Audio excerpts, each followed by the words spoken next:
81 Andrew Young Campaign. Okay, wait a minute, we're rolling now. Let me stop.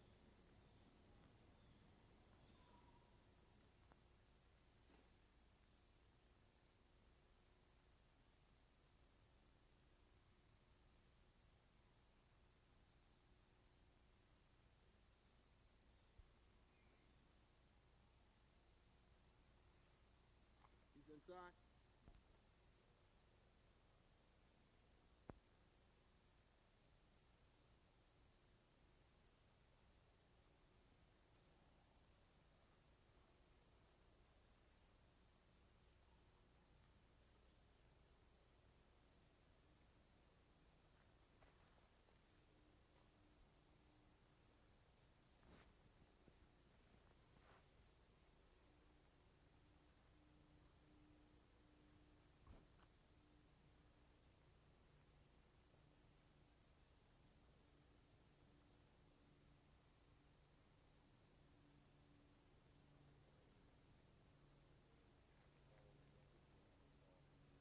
All in the superintendent's office.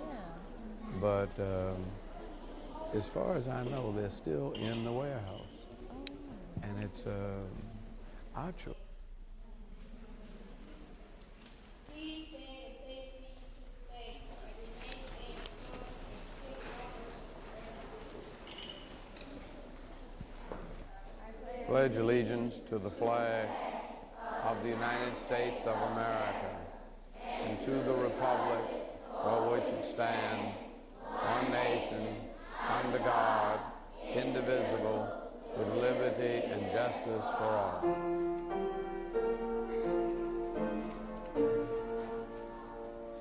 Oh, beautiful full spacious sky, oh, amber waves of grain, oh, purple mountains, majesties, above the fruited plain. America,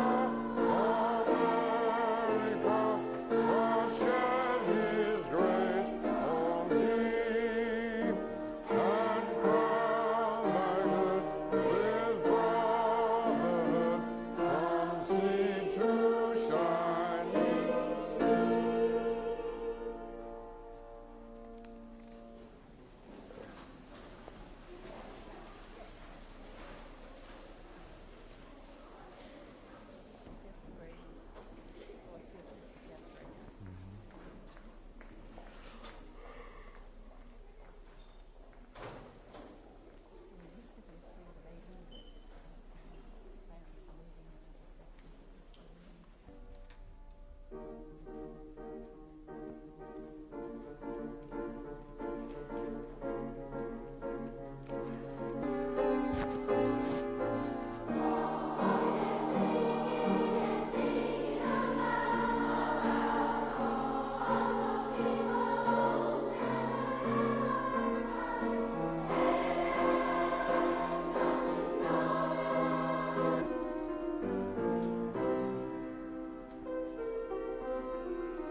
Relation Commission.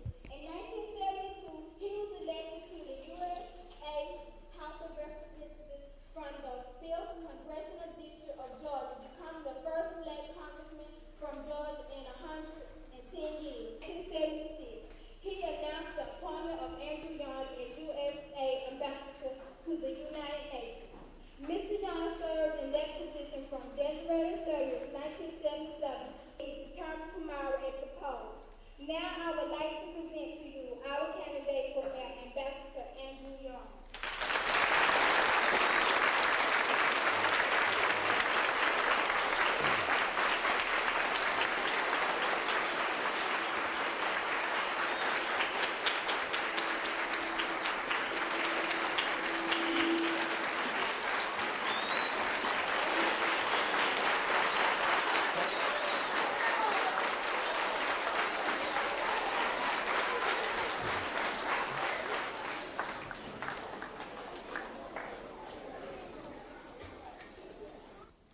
Well, the chairman of one of our neighborhood planning units in southeast Atlanta, Mr. John Burdine, is visiting with us.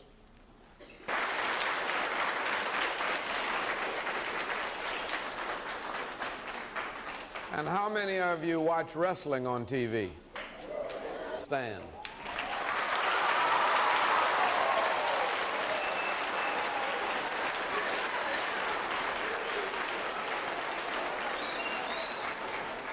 And I think what I'd better do, in order for you to listen to me a little bit, I think I better ask Thunderbolt if he'd come up and say a word first.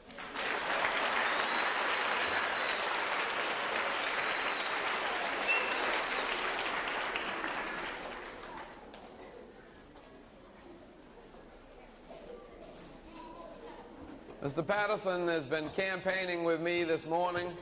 We were down at the bus stops at 6 o'clock this morning, and we probably saw some of your mothers and fathers going to work between 6 and 8 o'clock this morning, and he's following me along today, and I'd like him to say a word to you, his fans.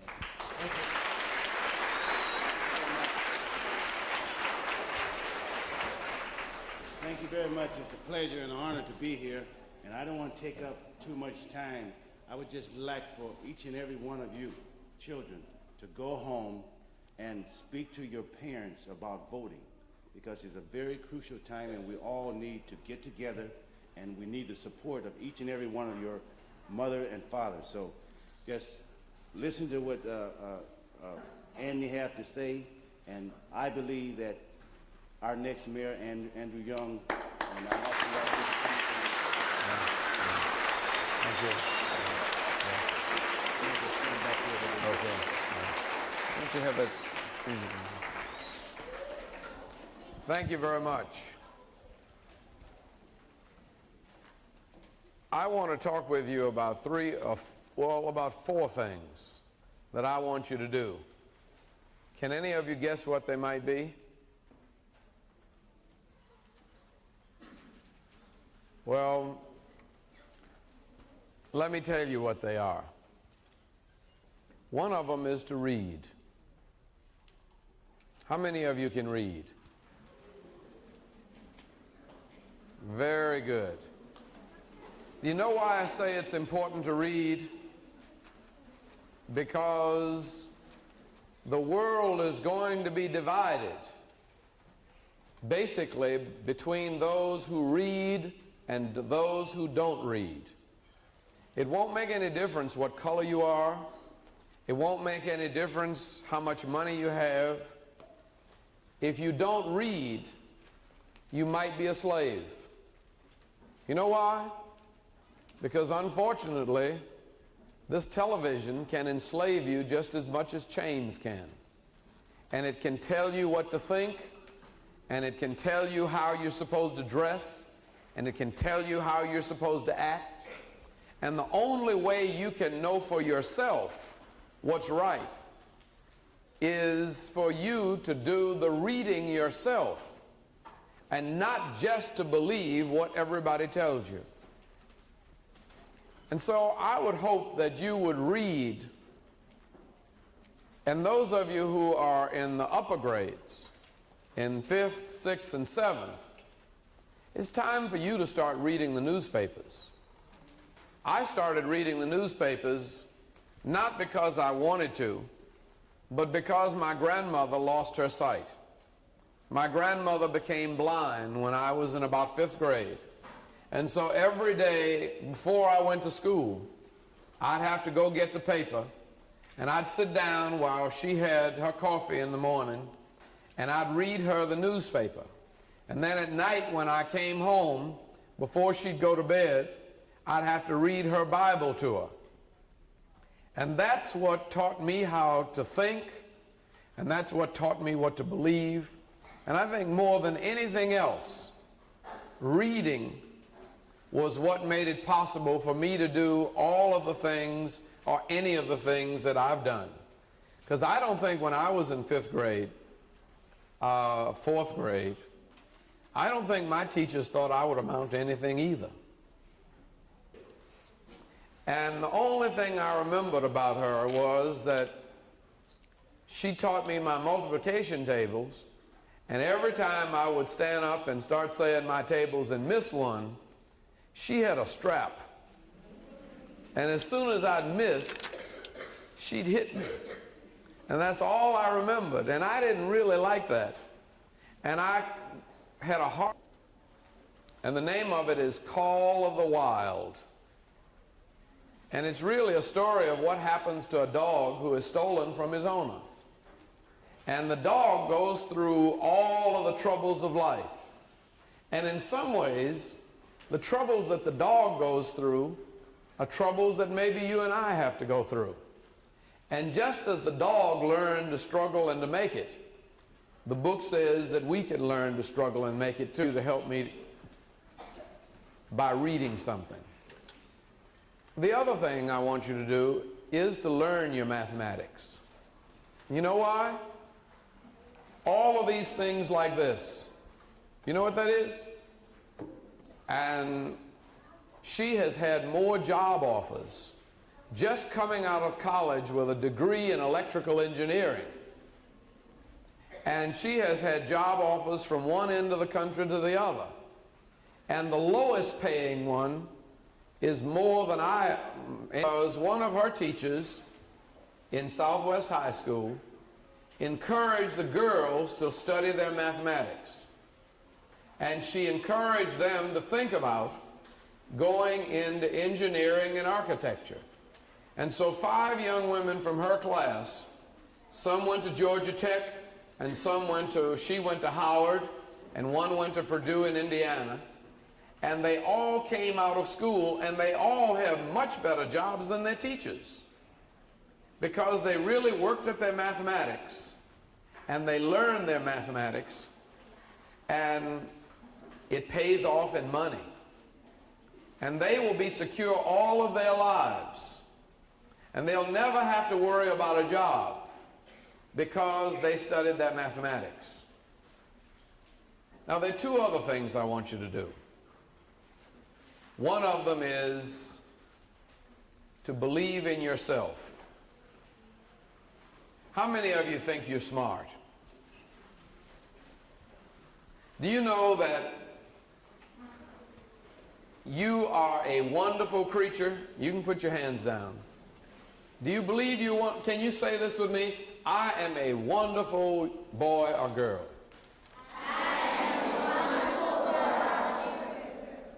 All right. Now, do you really believe that?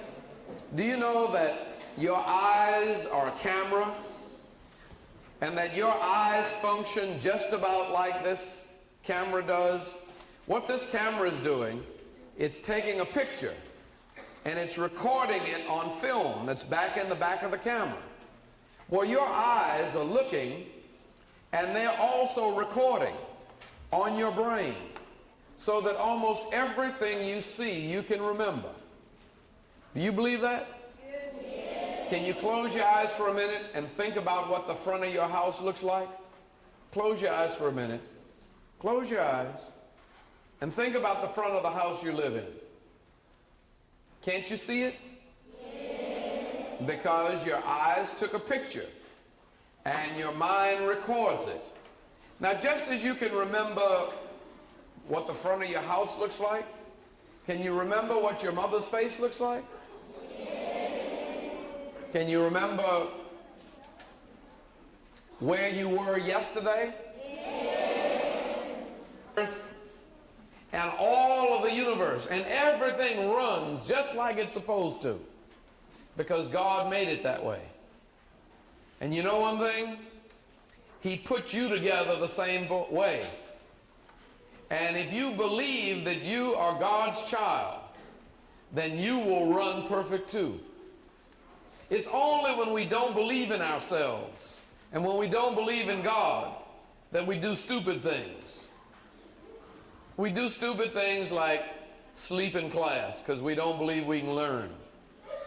We do stupid things like clowning with the person next to us because we don't know how important it is to learn. And I hope that you will remember, when I get to be your mayor, that every time you see me on television or you see me anywhere or anytime I come back, there are 4 things I want you to remember. One of them is to what? Read. 2 is to do your mathematics. 3 is to believe in yourself. And 4th is to believe that you are God's child. Okay? Now let everybody say amen. Amen. Okay, thank you very much.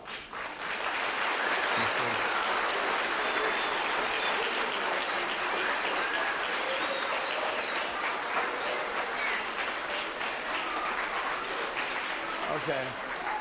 Now you have elected officers to represent you, and I would like to install,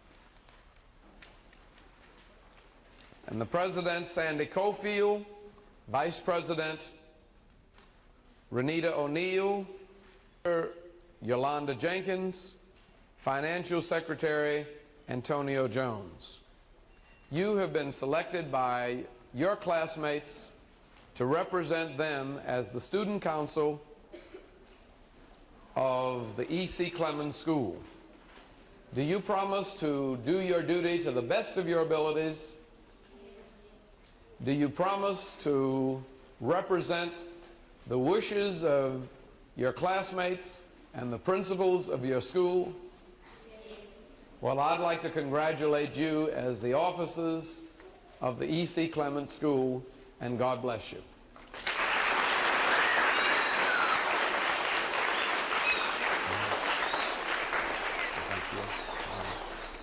Thank you. Good to see you.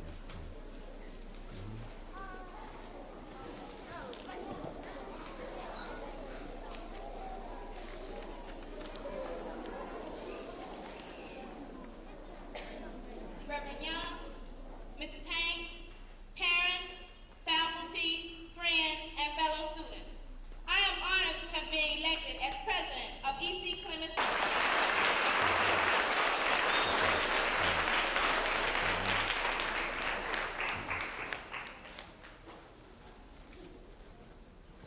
Reverend Young, on behalf of the Student Council of E.C. Clement, I would like to present to you a small token of appreciation.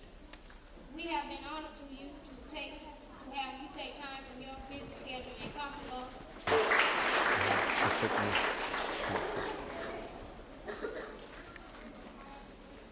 I'd like to take this time to Sandy is a very fine young girl, and I'm sure that she's going to do a very excellent job as the president of the EC. Thank you very much. Okay. Very good. All right. Okay. I'll give you this one. Can't do that now. I tell you what. Excuse me. Well, let me just leave these if you can, if anybody wants them. Let's see. Let's see.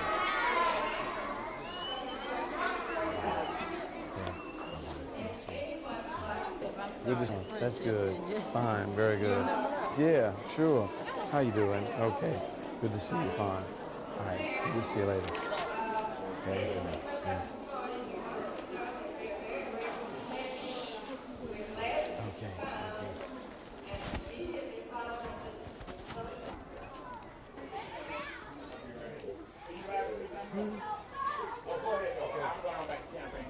Okay, that's what we're going to first. Yeah. Okay. How you doing? We're going to the campaign headquarters first, and then.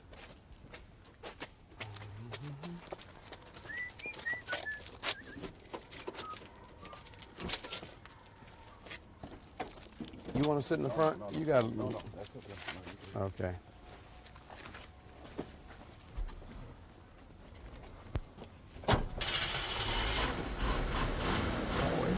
See what kind of little presents they put in. What smile? This is something I needed.